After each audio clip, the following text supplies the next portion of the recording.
ఓం శ్రీ గురుభ్యో నమః. ఓం గం గణపతయే నమః. ఐం సరస్వత్యై నమః. ఓం శ్రీమాత్రే నమః.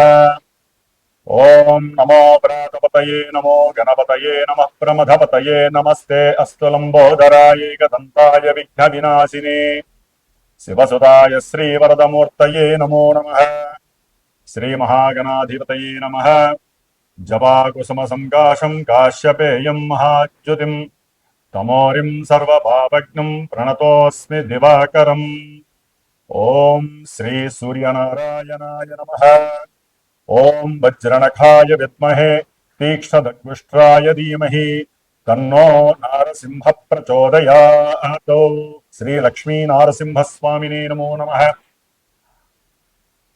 ఈ ఛానల్ను వీక్షిస్తున్నటువంటి ప్రేక్షకులందరికీ కూడా మకర సంక్రాంతి శుభాకాంక్షలు, అలాగే భోగి మరియు కనుమ కూడా శుభాకాంక్షలు తెలియజేస్తూ, ఈ యొక్క జనవరి 2026 సంవత్సరంలో మనకి ఈ మకర సంక్రమణం అనేటటువంటిది, అనగా మనకున్న ద్వాదశ రాశుల్లో సూర్య భగవానుడు మేషాదిగా మీనరాశి పర్యంతం 12 రాశుల్లో కూడా రోజుకి 1 డిగ్రీ చొప్పున ఒక్కొక్క రాశిలో 30 డిగ్రీలు పరిభ్రమిస్తూ దాదాపుగా మేషరాశిలో ఉన్నప్పుడు ఆయన ప్రవేశం జరగంగానే మేష సంక్రమణం అని, వృషభంలో ప్రవేశించిన తర్వాత వృషభ సంక్రమణం అని, అట్లా అన్ని రాశులు కూడా ఆయన సంచరిస్తూ ఇప్పుడు మనకి కాలమానంలో ఉత్తరాయణము దక్షిణాయనము అనేటటువంటి 2 ఆయనాలు ఉన్నాయి.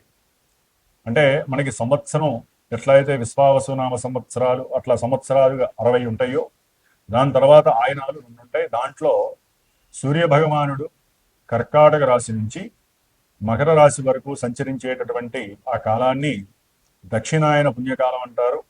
ఈ దక్షిణాయన పుణ్యకాలంలో మానవులకి కోరిక మరియు వాంఛలు నెరవేరటానికి, ఒక క్రమబద్ధీకరణమైనటువంటి జీవితాన్ని అనుభవించటానికి, దైవత్వం మీద, మన యొక్క ఆచారాల మీద, సాంప్రదాయాల మీద సరైనటువంటి అవగాహన, వాటి యందు నిర్ణీతమైనటువంటి ఒక దృష్టిని కేంద్రీకరింపజేస్తూ ఎన్నో ఉపవాసాలని, దైవారాధనలు, ఎన్నో పూజలు, మనకి ఆశ్వీజ మాసం, అమ్మవారు, కార్తీక మాసం, ఈశ్వరారాధన, అలాగే మార్గశిర మాసం, పౌష్య మాసం, ఇట్లా ఈ మాసాలన్నీ కూడా దాటుకుంటూ చాతుర్మాస్య వ్రతాలన్నీ అయిపోయిన తర్వాత సూర్య భగవానుడు ఈ యొక్క జనవరి 14వ తేదీన మకర రాశిలోకి తన యొక్క సొంత నక్షత్రమైనటువంటి ఉత్తరాషాఢ నక్షత్రము 2వ పాదంలో తన యొక్క సంచారాన్ని మకర రాశిలో ప్రవేశం చేస్తూ ఉంటాడు. ఆ మకర రాశిలోంచి మరలా కర్కాటక రాశి వరకు వెళ్ళేంత వరకు, అంటే మిథున రాశి అంతం వరకు కూడా ఆయన పరిభ్రమించే ఈ 6 నెలల కాలాన్ని ఉత్తరాయణ పుణ్యకాలం అంటారు.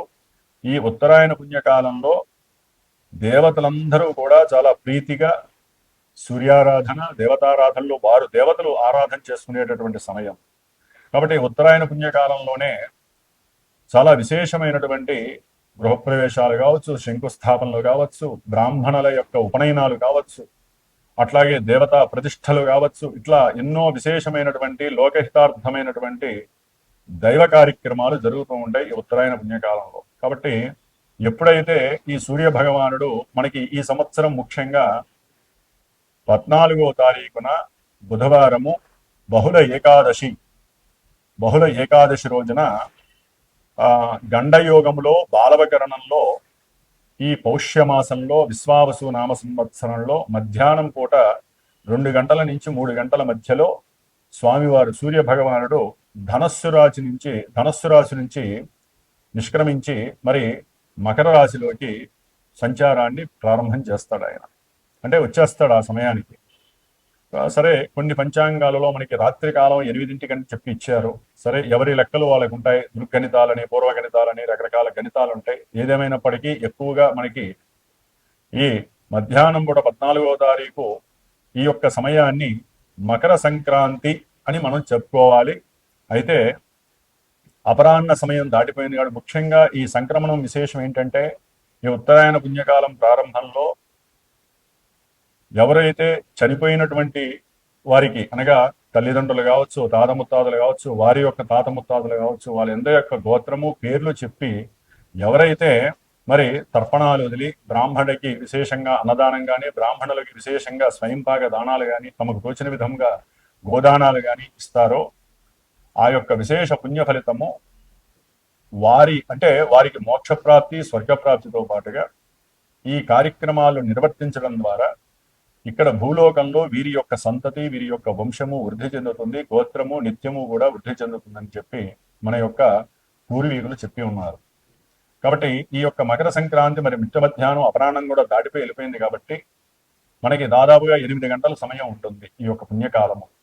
కాబట్టి ఈ 14వ తారీఖున సాయంకాలం పూట కాస్త ఈశ్వరారాధన లేకపోతే విష్ణుమూర్తికి సంబంధించిన ఆరాధన చేసుకోవడం వలన ఆ యొక్క పుణ్య ఫలితం నార్మల్గా మనకి లభిస్తుంది.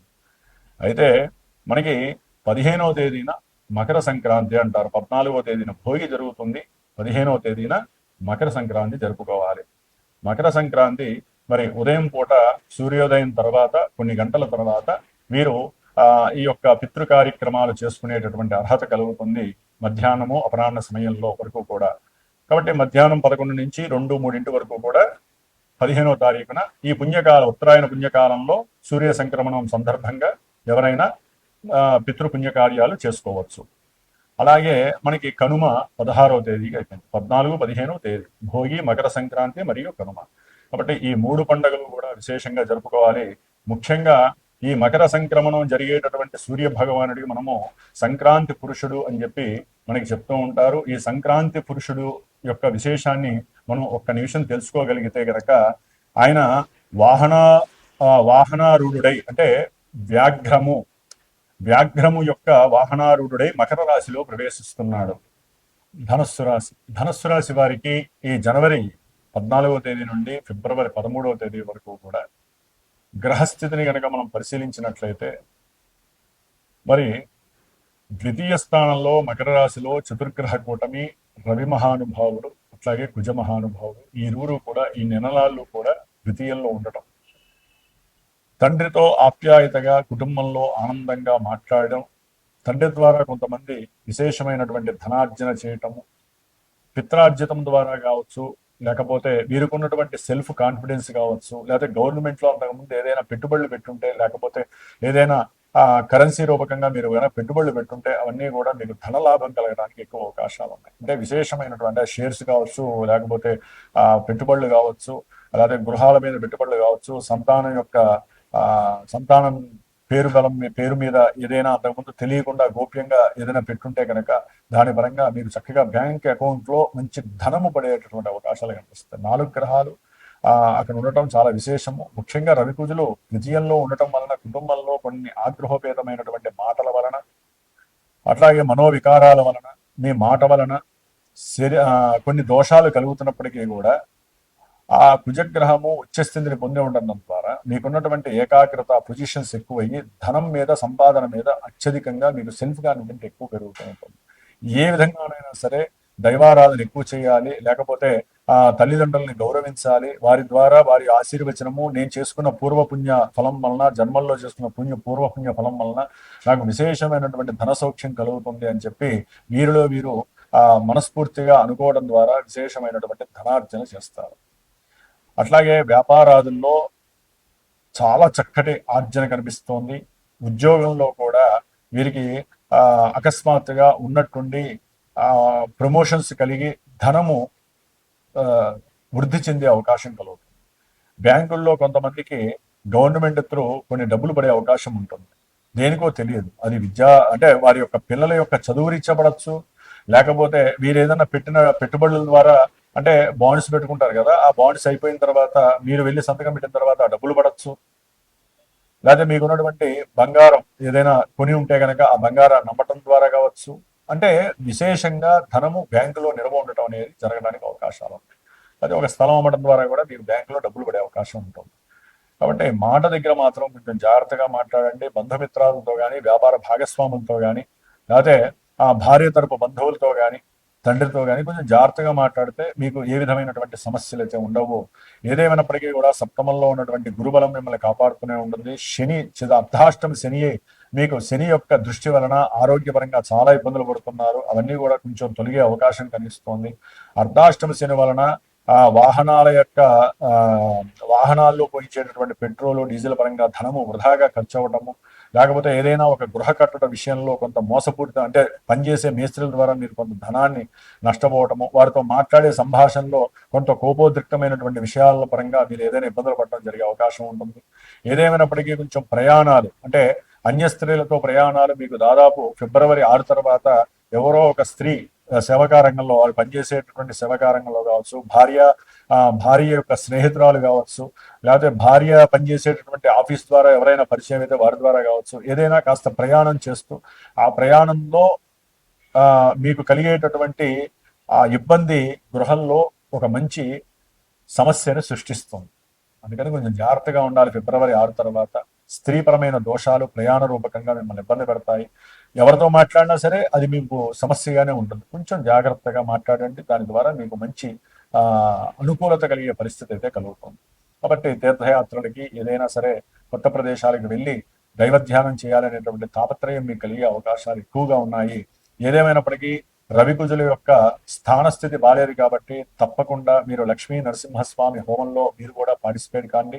దాని ద్వారా ఆర్థిక ధనలాభం కలుగుతుంది, గవర్నమెంట్ జాబ్స్ కలుగుతాయి, గృహయోగం కలుగుతుంది, కాస్త ధన నష్టాలు లేకుండా, బంధుమిత్రాదులతో వైరం లేకుండా, ఎవరూ కూడా మిమ్మల్ని నెగిటివ్ గా చూడకుండా ఉండేటటువంటి పరిస్థితి కనిపిస్తుంది.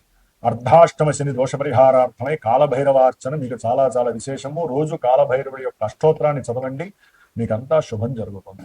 ఓం శ్రీ లక్ష్మీ నారసింహస్వామినే నమో నమః.